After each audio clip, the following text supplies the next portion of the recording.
My name is Prince and I'm a business analyst. Today we're going to talk about changing the default shape or the default connector in Microsoft Visio. So let's start. So for example, you're making a flow chart. Let's try to put some items here together. And this is just a rough example. So you are trying to connect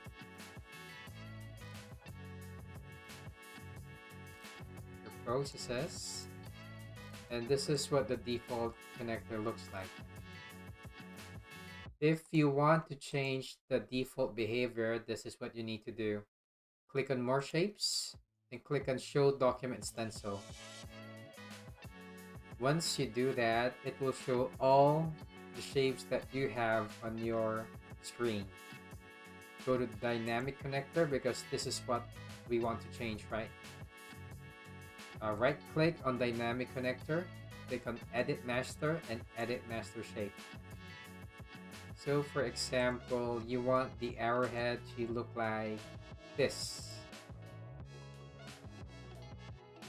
Let's just close that and click on yes. Update dynamic connector and all of its instances. Click on yes.